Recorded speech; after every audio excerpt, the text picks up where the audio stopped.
sekarang banyak program MT. Posisi MT itu PKWT atau PKWTT? Atau ada di bagian mana? Oke. Banyak program MT, ya. MT itu manajemen trainee, ya. Hal pertama tentang manajemen trainee ini. Kata manajemen trainee itu, istilah manajemen trainee adalah istilah dari bahasa asing. Itu pertama. Kedua, istilah manajemen trainee itu tidak dikenal dalam hukum ketenagakerjaan kita di Indonesia. Ya, itu yang kedua. Yang kelihatannya, tanda kutipnya, kelihatannya agak mirip dengan MT itu ada di dalam Undang-Undang 13 2003 di bab 5 tentang pelatihan, masuk ke dalam subbab namanya pemagangan. Pemagangan. Sedangkan kalau pemagangan itu kalau di bahasa Inggris kan jadi apprenticeship, Entrepreneurship. Apprentice ya. Apprentice. Nah, itu pemagangan. Manajemen trainee kalau itu mau diartikan sebagai pemagangan dalam bahasa Indonesia, maka kepadanya terikat pada klausa tentang pemagangan. Jadi kita tinggal melihat nih, MT yang tadi disebutkan oleh si penanya, itu MT yang mau diarahkan kepada pemagangan atau bukan? Loh, emang bisa Pak, MT itu diarahkan pada pemagangan? Bisa. Kan itu istilahnya MT. Tapi harus mengikuti syarat-syarat pemagangan. Apa aja? Banyak. Syarat pemagangan itu banyak, Pak. Oke, sebelum kita ngomong syarat, pemagangan apa bedanya sama karyawan, Pak? Beda.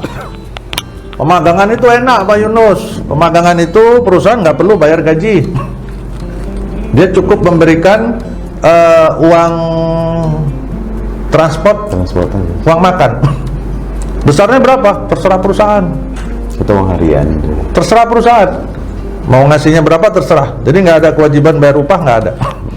Ya. Dan si karyawan tidak punya hak ketenagakerjaan.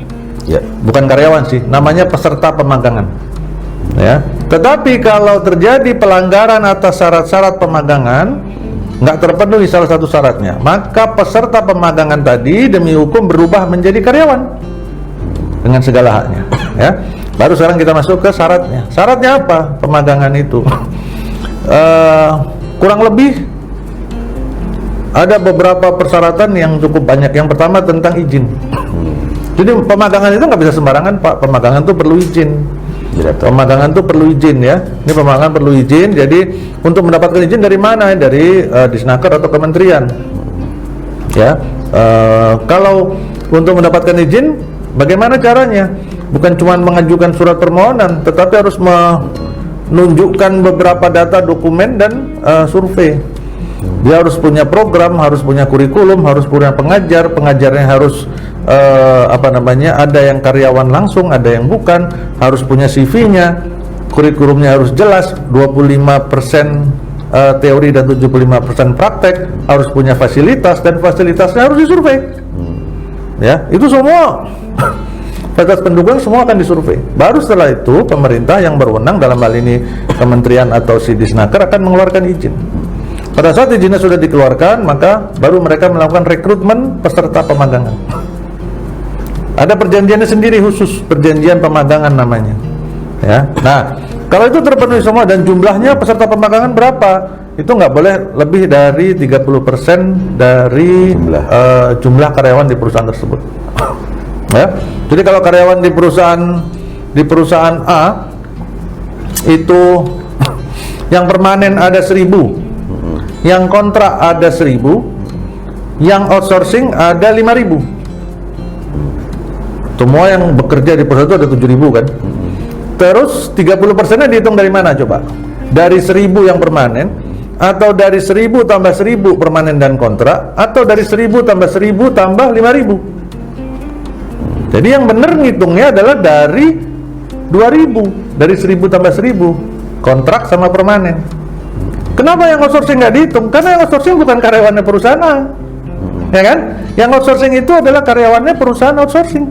Status hukumnya juga dia. Iya, dia bukan karyawan perusahaan A, hanya dia ditempatkan di perusahaan A. Jumlahnya banyak, Pak, 5000, iya. Hitungnya cuma dari 2000 tadi, ya. 30% dari 2000 tadi, berarti cuma berapa? 60 ya. maksimal itu ya. Waktunya paling lama setahun, paling lama. Buat sebulan boleh nggak? 2 hari terserah. Buat 9 bulan, buat setahun ya itu maksimal. Tidak lebih dari setahun ya. Dan itu ada kurikulum, akan dievaluasi dan sebagainya. Nah, satu hal lagi, pemagangan yang disebutkan dalam bab 5 ini, bab 5 di Undang-Undang 13 2003 itu berbeda loh ya. Jangan kita melihat kalau kita ngomong pemagangan di bab 5 Undang-Undang 13 2003 yang tadi dijelaskan syaratnya rumit tadi, itu terus bayangan kita adalah kepada anak sekolah SMA atau anak kuliah yang mengajukan proposal pemagangan Untuk lulus ya sebagai untuk lulus. persyaratan ya. Nah, itu beda lagi. Memang istilahnya juga sama magang, tetapi istilah magang yang dipakai sama anak-anak berseragam tadi, siswa aktif tadi, baik dari SMK atau dari mana tadi, kampus, itu bukanlah pemagangan yang masuk dalam Undang-Undang 13. Itu adalah bagian dari kurikulum pendidikan mereka, persyaratan untuk lulus. Dan itu tunduknya bukan sama Undang-Undang 13, tapi tunduknya sama Undang-Undang Pendidikan Nasional. Jadi berbeda. Kebetulan aja istilahnya sama. Ya. Jadi kita harus tegaskan dulu yang mana nih pemagangannya. Nah, berbeda, ya. Sehingga setelah ini baru kita bisa coba lihat tuh MT yang ada di luar sana, yang ada di job portal ya kan, di tempatnya informasi lowongan pekerjaan, MT, terus magang dan sebagainya. Apakah mereka memang diarahkan untuk mengikuti aturan pemagangan atau bukan? Nah, muncul lagi pertanyaan nih, loh emangnya kalau dia nggak masuk dalam pemagangan ada tempat yang lain dan selain masuk dalam konteks pemagangan? Bisa. Maksudnya apa? PKWT. Karyawan dong, iya. Jadi karyawan dia.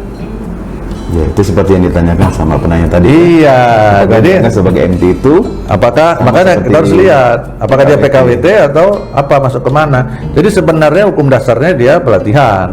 Tapi kalau MT tadi diartikan sebagai sebuah jabatan, kan ada nih di beberapa perusahaan besar nih, MT berapa tahun tuh MT-nya? 3 tahun, ada yang 5 tahun. Begitu lulus MT jadi manajer, kan keren tuh Pak. ya, itu kan? junior manager. Nah, kan keren tuh. Lulus MT jadi manajer. Padahal salah satu hal terpenting yang saya tahu nih ya, nggak tahu mungkin saya udah ketinggalan zaman. Yang saya tahu untuk menjadi manajer, poin terbesarnya adalah poin penguasaan ilmu pengelolaan manusia. Ya kan? Karena manajer itu kata dasarnya dari manage, mengelola. Lah, pada saat dia jadi MT, dia itu banyak belajar. Ya. Terus kapan ngelola manusianya? Gitu loh. Kapan dia ngelola tiba-tiba lulus jadi manajer gitu. Nah, ini apa namanya, sesuatu yang menarik untuk dikaji lebih dalam sesi yang lain. Tetapi tadi kita fokusnya mereka yang tadi yang banyak kita juga lihat di luar sana di perusahaan-perusahaan besar dan super itu, mereka MT 3 tahun, 5 tahun begitu lulus jadi manajer. Ya, kalau ini juga, kalau prakteknya itu ada MT yang memang dipersiapkan, jadi dia dirotasi. Jadi sekian bulan dirotasi ke bagian A, kemudian 3 bulan berikutnya di bagian B dan seterusnya, sehingga seluruh departemen dia sudah pelajari dan sebagainya. Jadi artinya memang mereka seperti on job training gitu ya. Jadi bekerja, kemudian juga menyerap semua ilmu dari masing-masing departemen itu, kemudian dipersiapkan. Jadi nanti mereka diarahkan untuk jadi calon-calon junior manager ini. Ya, artinya kepada mereka itu adalah pekerjaan yang sifatnya dibuat pekerjaan yang bersifat sementara.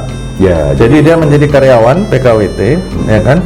Sehingga si MT tadi dia sebenarnya demi hukum juga memiliki hak dan kewajiban seperti karyawan PKWT lainnya. Ya, kalau di treatmentnya sebagai PKWT ya, di dalam dapatlah kompensasi dia. Ya. Kalau dia MT-nya 5 tahun, berarti nanti di akhir dia dapat tuh 5 tahun, ya kan? Tuh.